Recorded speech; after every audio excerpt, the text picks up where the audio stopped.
Listo, pues vamos a iniciar, hermanas, con este tiempo en las manos del Señor y continuamos entonces con lo que hemos visto hasta ahora. Gracias te damos, Señor, por esta oportunidad que nos das. Gracias, Dios, por apasionarnos por tu palabra, abrir nuestros ojos, nuestros oídos, para que sea esa palabra hablando, Señor, y transformando también nuestra vida, mente, corazón. Como siempre oramos, Señor, como dice tu palabra, que ella alumbra al sencillo, Señor, y queremos tener corazones sencillos, que sean transformados y moldeados por la verdad de tu palabra, Señor. Danos corazones humildes, Dios, que se dejen transformar por tu verdad. Sigue apasionando nuestros corazones por ti, por conocerte más, a través de las Escrituras, a través de una vida consagrada delante de ti, Señor. Ayúdanos a vivir para ti con nuestra mente, Dios, en ti, Señor, ser transformados por todo el bien de tu palabra, Dios. Apasionanos por ti cada día, Señor. Éramos aquí con un corazón dispuesto para que tú nos enseñes, nos transformes, nos limpies, Señor. Haz tu obra en nosotros, te lo pedimos. Menos aquí, Señor. Haz tu obra en nosotros, cumple tu propósito en nosotros y bendice a mis hermanas que han dispuesto su corazón para buscar tu rostro, conocerte más, porque tú te agradas, Señor, cuando te buscamos de todo corazón. Tu palabra dice que te encontraremos, Señor. Queremos encontrarnos contigo cada día más. En el nombre de Jesús. Amén. Amén. Muy bien, entonces, lo que hemos visto hasta ahora, estamos en la parte ya de interpretación. Ya hemos visto una introducción a la Biblia, ¿cierto? Empezamos con el Antiguo Testamento, fuimos por el Nuevo Testamento, un poco por encima. Y estamos en la parte de interpretación. Ya solo nos queda, estamos terminando esta parte de interpretación, nos quedaría la aplicación y finalmente la enseñanza. La enseñanza, que es la parte que me parece más chévere porque vamos a hacer mucha más práctica. Por tanto, pero primero debemos tener estas bases, obviamente, de la interpretación. Bien. Entonces, lo que ya hemos visto algunos principios, conceptos básicos para nosotros interpretar. Recordemos que interpretar es básicamente entender, ¿cierto?, lo que leemos. Estamos hablando del contexto. Básicamente el contexto, cuando yo leo un versículo o una serie de versículos, el contexto es lo que está atrás y lo que está después. Pero no solo eso, también qué estaba pasando en la cultura del autor cuando lo escribió, que estaba pasando alrededor de los que leían eso que ellos estaban leyendo, y que nos dice toda la Biblia acerca de eso. Vimos por eso los niveles de contexto y ahora vamos a hacer un repaso de eso. Nos falta luego la interpretación del Antiguo Testamento, las promesas y luego según el género, y eso es lo que nos queda. Siguiente punto. Entonces, lo que hemos visto es los niveles de contexto. Los niveles de contexto. Vimos este principio. Un texto sin contexto es solo un pretexto. ¿Qué es un pretexto? Un pretexto es una excusa, ¿cierto?, para justificar una idea que está equivocada.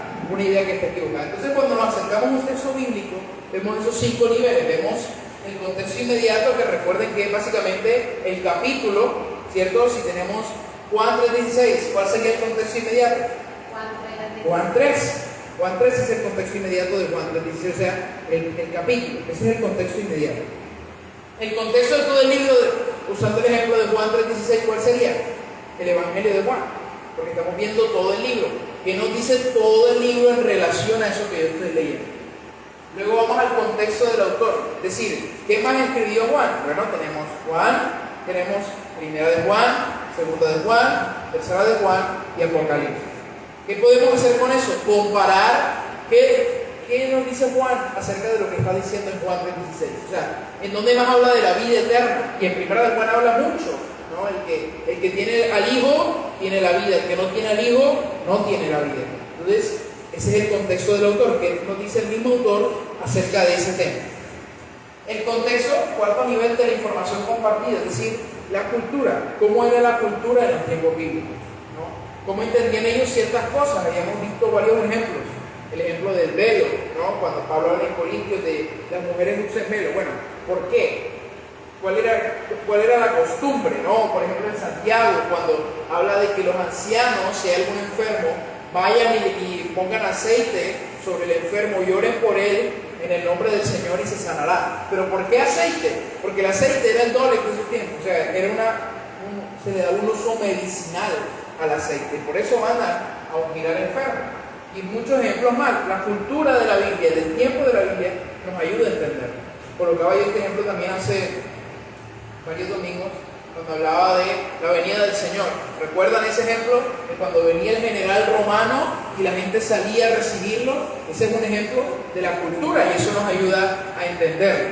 Y finalmente, el que vamos a ver hoy, ya el final, que es el contexto de la revelación completa. Es decir, ¿qué nos dice toda la Biblia acerca de eso que estamos leyendo? Ya llegamos al panorama ya más amplio, o sea, lo vemos ya desde muy lejos, ¿cierto? ¿Qué nos dice toda la Biblia acerca de eso que estamos leyendo ahora? Entonces, vamos a entrar. Bien, el contexto de la revelación completa está importantísimo y primero vamos a ir con este ejemplo para ver la importancia precisamente que tiene el contexto de la revelación completa. Bien.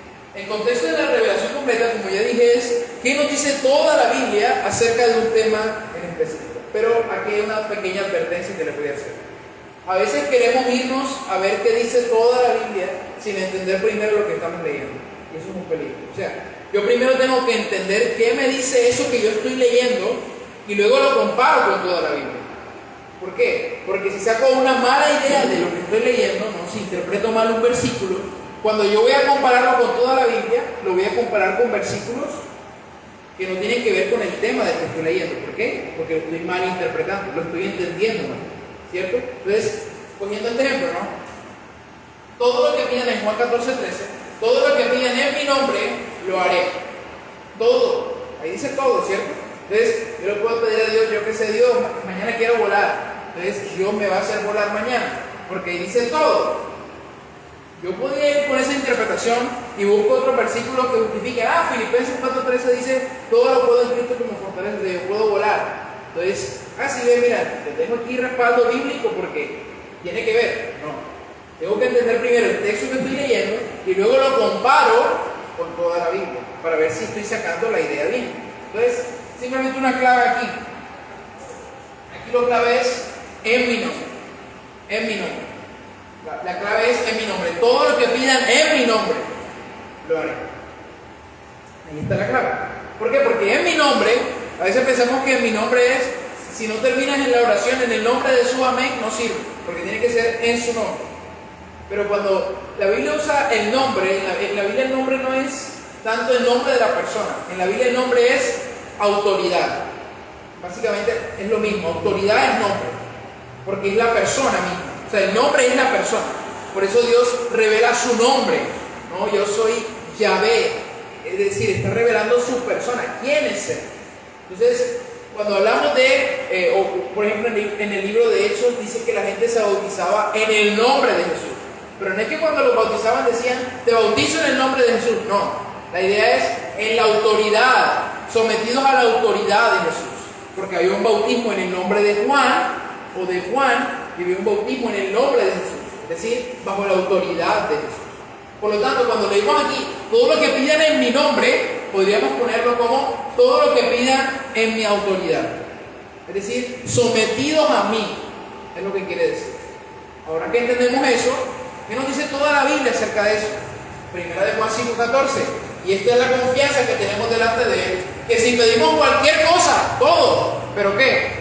Conforme a su voluntad, Él nos oye.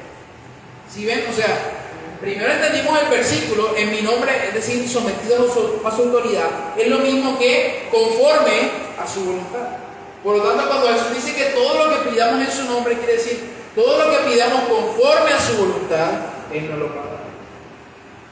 Esa es toda la idea, ¿cierto? Primero entendimos el versículo y luego lo comparamos con toda la Biblia. ¿Por qué? Eso lo vimos en las primeras clases.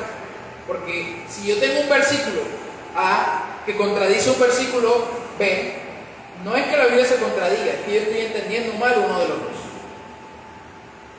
Por eso yo tengo que entender bien. Cuando veo una aparente contradicción, es que estoy entendiendo mal y tengo que volver a ver. Y luego que lo entienda bien, lo comparo con lo que dice toda la Biblia. Pero hay gente que dice, no, pero yo tengo este versículo acá y tengo este otro acá y este otro acá, o sea, y te dicen un montón de versículos. El problema es que lo están entendiendo mal. Ahí desde ya, ahí se acaba, o sea, me puedes dar aquel, pero si partes más desde la base ya no sirve.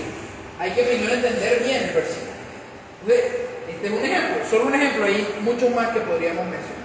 Ahora, en segundo lugar, dentro de esto de la revelación completa, es decir, que nos dice toda la Biblia, hay algo que se llama los pasajes o versículos paralelos. Versículos o pasajes paralelos. ¿Qué es eso? ¿Qué son pasajes o versículos paralelos? Son versículos o pasajes, recuerden, pasajes es un conjunto de versículos. Son versículos o un conjunto de versículos que hablan de un mismo tema. Eso es lo que significa paralelo, o sea, que hablan de lo mismo. ¿Ok? Entonces, por ejemplo, yo puedo decir que Génesis 1.1 es paralelo a Juan 1.1. ¿Por qué? Génesis 1.1 dice, en el principio creó Dios los cielos y la tierra. Y Juan 1.1 dice que en el principio era el verbo, y el verbo estaba con Dios, y el verbo era Dios. Son paralelos, ¿por qué? Porque utilizan casi las mismas palabras en el principio, ¿no? Juan para defender la eterna existencia de Jesús como Dios, y Génesis para darnos a conocer a Dios que da forma al universo, que le da utilidad. Bien. Otro ejemplo, bueno, hay gente que dice, no, pero es que la Biblia dice que no juzguemos. Entonces no podemos juzgar, no podemos decir nada, tenemos que quedarnos callados. Porque dice Mateo 7.1, no juzguéis para que no seáis juzgados. Y se queda mucha gente, no juzguéis, ya se acabó, no me juzgues, porque Mateo dice que no juzguemos. Claro, el problema es, no juzguemos ¿cómo? ¿Cierto? Aquí usamos un pasaje paralelo, un versículo paralelo, o sea, un versículo que habla del mismo tema, de no juzgar, que sería Juan 7.24. El mismo Jesús dijo, no juzguéis por la apariencia, pero sigamos leyendo, sino juzgar con justo juicio. O sea, nos llama a juzgar. Entonces, tenemos un versículo que nos dice que juzguemos y otro que no. ¿Con cuál nos quedamos? Con los dos. ¿Por qué? Porque Mateo 7.1 habla de no juzgar de manera hipócrita. Y Juan 7 nos habla de lo mismo. No juzguemos por las apariencias de forma hipócrita, sino con justicia. De hecho, si siguen leyendo Mateo 7, pone el ejemplo de, ¿no?, el que tiene el palo en el ojo, ¿no?, y el amigo que tiene una mota. Entonces no le digas al otro, oye, tú tienes una mota aquí si tú tienes un palo en el ojo. Eso es, no seas hipócrita, una viga, un palo, ¿cierto? Una viga, un palo. No te pongas a juzgar al otro si tú tienes un palo aquí en el ojo. O sea, si no puedes juzgar a otro si tú mismo no haces eso que juzgas, básicamente. Entonces, podemos juzgar, sí, pero de manera justa. No por las apariencias, ay, mira el otro, mira cómo se ve, mira, no. Pero con evidencia. Si yo tengo evidencia, o sea, hay gente que dice, no le digamos a la gente que está en pecado porque eso es juzgar. No, según las evidencias bíblicas, tal o cual persona está separada de Dios, está en una condición de pecado. Eso es juzgar, pero de manera justa. Entonces vemos aquí cómo también los pasajes paralelos, o sea, que nos hablan del mismo tema, nos pueden ayudar. Otros pasajes paralelos, por ejemplo, estamos hablando de la venida del Señor. Sería, por ejemplo, 1 Tesalonicenses 4.16. Lo que leímos también, que recuerdan, hemos leído bastante, que el Señor con voz de mando, ¿cierto?, con voz de arcángel y con trompeta de Dios descenderá del cielo y los muertos en Cristo resucitarán. ¿Cuál sería un pasaje paralelo? 1 Corintios 15, donde se nos habla de, a la final trompeta, ¿cierto?, los muertos resucitarán incorruptibles, etcétera, etcétera. O sea, el paralelo de 1 Tesalonicenses 4 sería 1 Corintios 15. ¿Por qué? Porque hablan de lo mismo, de la resurrección, de la venida de Jesús. O por ejemplo Mateo 24, ¿no? Mateo 24, donde dice que verán la señal del Hijo del Hombre y mandarán a recoger a sus escogidos, los ángeles, ¿cierto? Entonces hablan del mismo tema, son paralelos. Eso nos ayuda a entender mucho más el texto.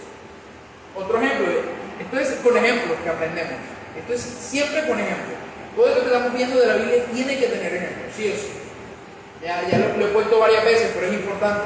Lo vuelvo y lo repito una vez, ¿no? Cuando leemos Apocalipsis capítulo 13, ¿cierto? La marca de la bestia. Se ponía la marca en la frente y en la mano. Ahora, ¿dónde más habla la Biblia de ponerse algo en la frente o en la mano? En Deuteronomio, por ejemplo, que dice que pondrás esta ley entre tus ojos, o sea, en la frente, y estará en tu mano, ¿no?, la ley.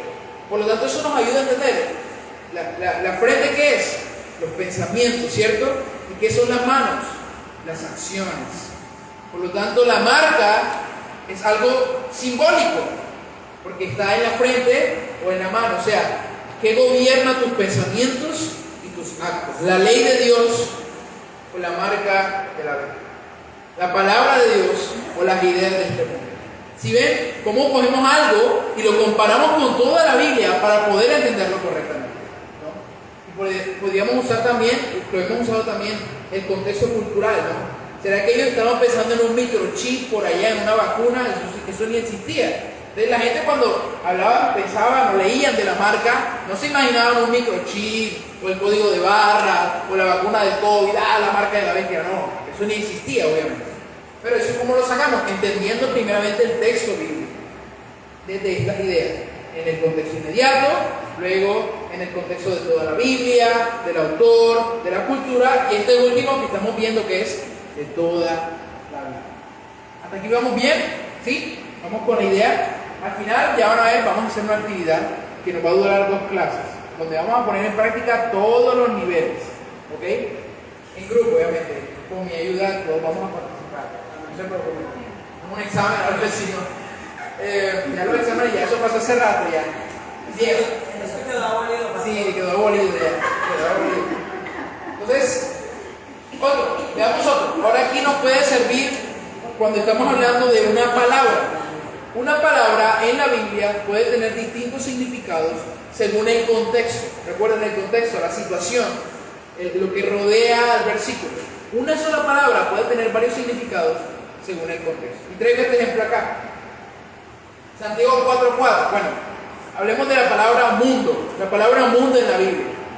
Porque a veces, cuidado con el mundo. Bueno, depende de qué mundo estamos hablando. Por ejemplo, Santiago 4:4 dice que la amistad del mundo es enemistad contra Dios. Pero Juan 3:16 dice que Dios amó al mundo. Entonces, ¿con cuál de los dos nos quedamos? O no amamos al mundo o amamos al mundo. Con las dos, como dice Jenny. Ya está cogiendo ya la idea. Muy bien. ¿Por qué? Porque el mundo en Santiago 4:4 no significa lo mismo que en Juan 3:16. ¿Qué significa en Juan 3:16? Mundo es personas. Dios amó al mundo, es decir, amó a las personas que envió a su Hijo. Ahora, en Santiago 4:4, el mundo es las ideas del mundo. No el mundo de las personas, sino las ideas. Entonces, cuando amamos al mundo, no quiere decir que si yo tengo amigos que no son cristianos, ya yo soy un enemigo de Dios y Dios me va a matar o Dios me va a mandar al infierno, lo que sea, no. Quiere decir que soy amigo de las ideas que ellos tienen, porque mis ideas como cristiano no son las mismas ideas que tiene el mundo.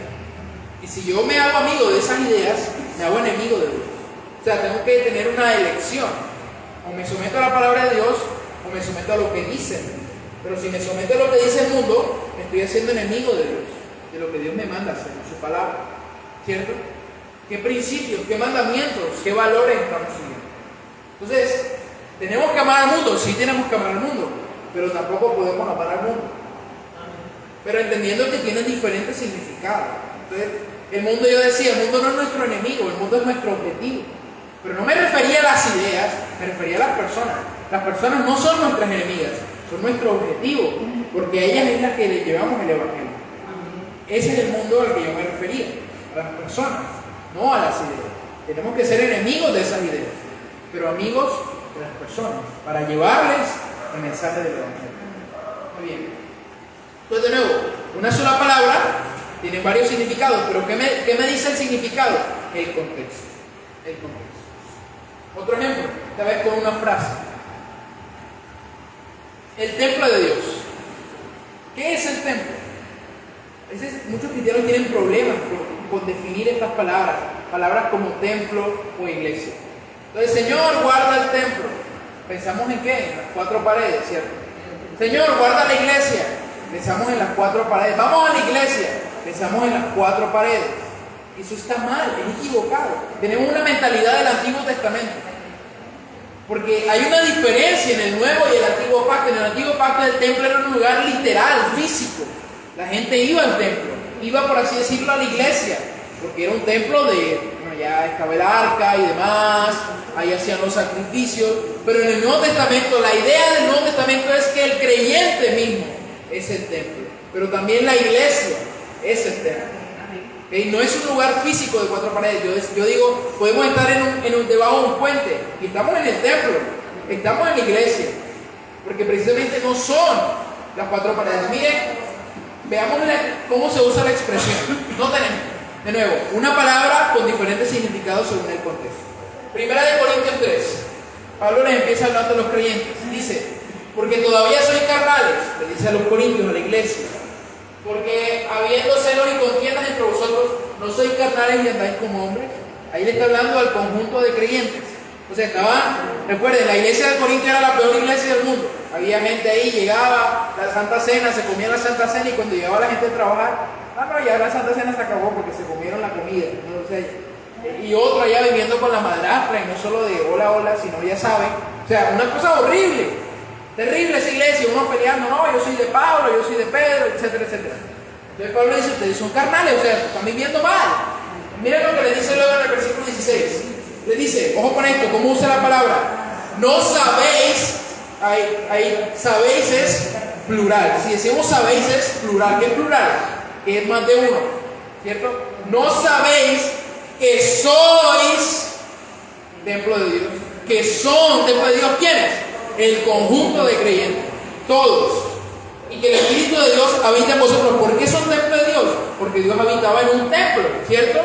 Pero ahora habita en nosotros. Por lo tanto, al habitar en nosotros, no solo como individuos, sino como comunidad, por eso somos templo de Dios.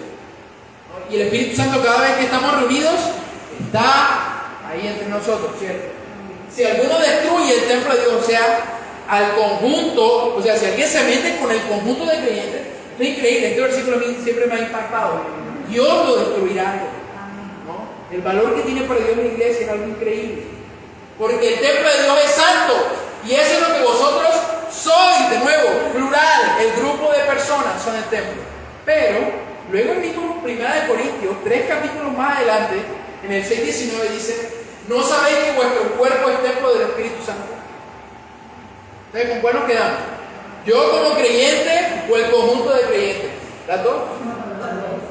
Yo soy el templo y el conjunto de creyentes también somos el templo. Las dos son ciertas, ¿cierto?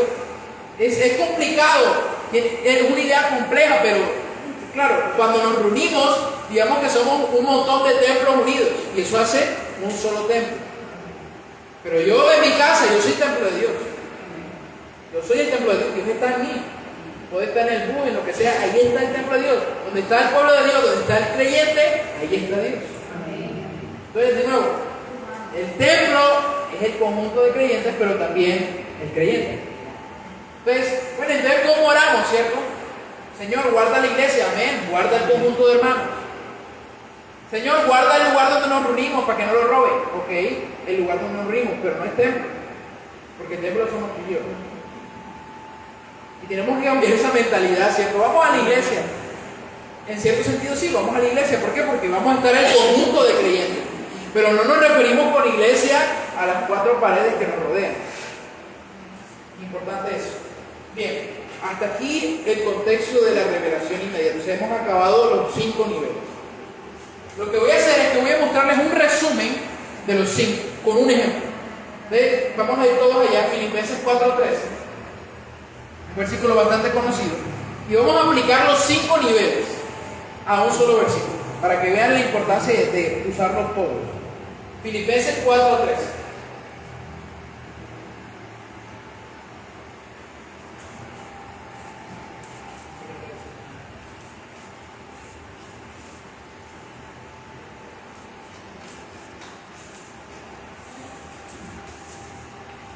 Filipenses 4:13. Bien.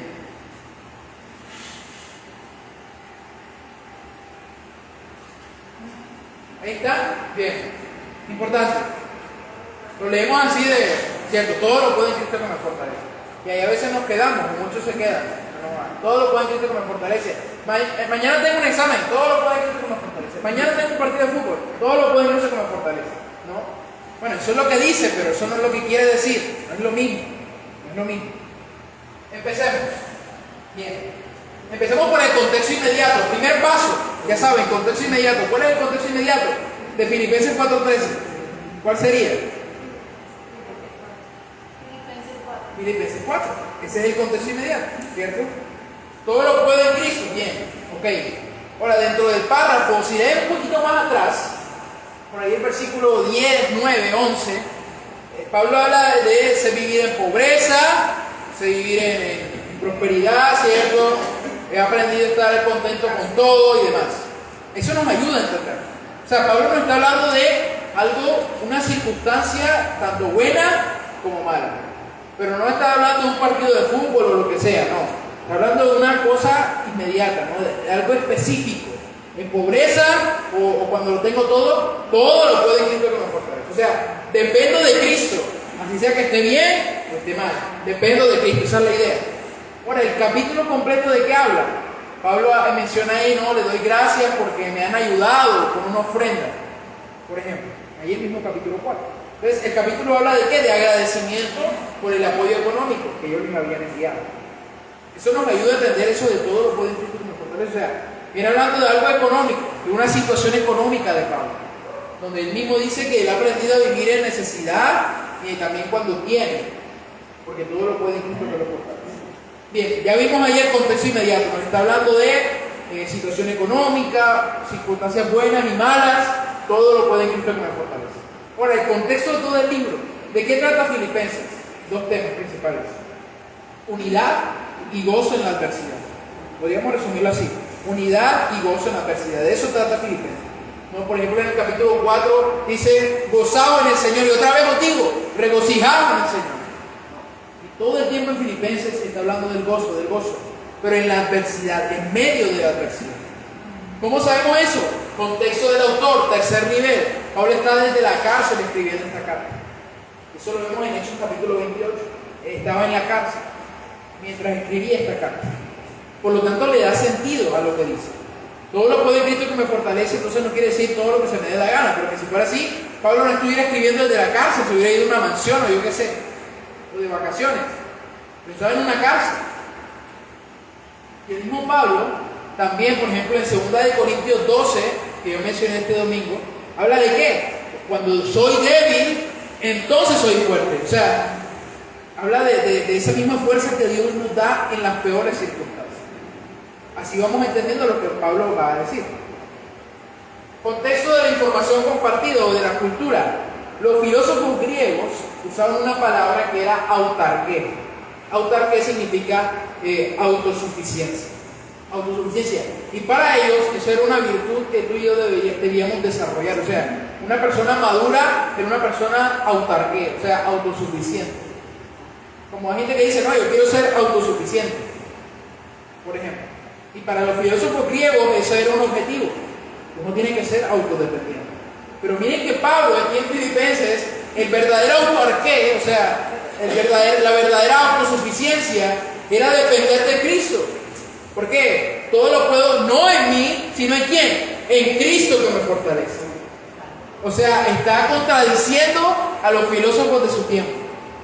Me está diciendo, no es depender de mí mismo, es depender de Cristo. Eso de nuevo, nos enriquece más cómo entendemos el texto. Nos amplía más la mente. Estamos usando los 4 niveles. Y en todos estos 4 niveles vamos aprendiendo más y más. La idea nos va quedando más clara. Y finalmente, contexto de toda la Biblia. Bueno, en toda la Biblia se nos habla de que Dios le da la fuerza a los que no tienen. Él da fuerza a los que no tienen ninguna. Dice la Escritura. Él sostiene a los que no pueden. Él da gracia a quienes? A los humildes. Él está con nosotros aún en nuestros peores momentos. Toda la Biblia nos dice. Por lo tanto, cuando Pablo nos dice todo lo puede en Cristo que me fortalece, lo que está diciendo es, no importa la circunstancia en que tú y yo estemos, sea buena o sea mala, dependemos de Cristo. Ese es el resumen de todo eso que vimos ahí. Pero miren cómo cambia la idea. No es, Señor, yo mañana tengo una entrevista de trabajo, todo lo puede en Cristo que me fortalece, voy a sacar una buena entrevista de trabajo. No. Obviamente entiendo la idea y es cierto, Dios te va a ayudar en tu entrevista de trabajo. Pero ese versículo no habla de tu entrevista de trabajo.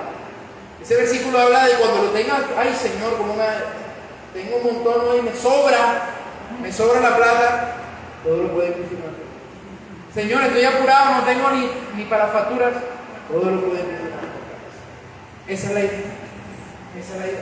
Entonces, de nuevo, usamos todo esto para poder llegar al verdadero significado. Y hay que tener cuidado con los predicadores que solo ponen un versículo solito y ya, porque a veces ahí hay trampa. Y uno solo leyendo lo que viene detrás se da cuenta de que ahí hay trampa. Ahí hay trampa. Por eso, yo siempre les recomiendo, lean un poquito antes, lean un poquito después, para que tengan la idea. Yo rara vez cojo un versículo solo y predico solo ese versículo, sino cojo la idea que viene detrás. Por ejemplo, en Naamán, la historia completa de Naamán, la historia de Pedro, la historia completa de Cornelio, Juan 13, todo lo que viene diciendo. ¿Por qué? Porque si no, puedo sacar una idea equivocada. Recuerden lo que yo dije en unas primeras clases, la Biblia no es una colección de versículos, o sea, no es que cojo aquí lo que me dé la gana, esto lo selecciono, como esto no me gusta, lo dejo a un lado, como esto me conviene, lo agarro. No. Un libro, y un libro tiene una idea, ¿cierto? Entonces, si nos encontramos en Caperucita Roja y el lobo se comió a Caperucita, bueno, pero ¿quién es Caperucita? ¿Quién es el lobo? ¿Cómo así? ¿Qué está pasando aquí? O sea, necesito saber lo que viene en la historia para poder entenderla correctamente, o sea, el contexto, para poder sacar una idea correcta. Bien. Ese es solo un ejemplo, pero esto nos sirve para todo, para todo. Y recuerden el método de lectura bíblica que debemos evitar. El método del dedo mágico, ¿no? Señor, donde salga el dedo voy a leer hoy. Señor, háblame, amén, ¡pum! Y Judas se ahorcó, Señor, ¿qué me quieres enseñar? No, ese es el problema. Porque cogemos solo el versículo y bueno, ¿qué me viene diciendo? ¿Cuál es el contexto? Entonces por eso es mejor leer la Biblia de manera sistemática, o sea, por libro. Porque nos da una idea completa, vamos leyendo el capítulo, vamos viendo la idea, etcétera, etcétera. ¿No? Eso nos ayuda a llevar el flujo.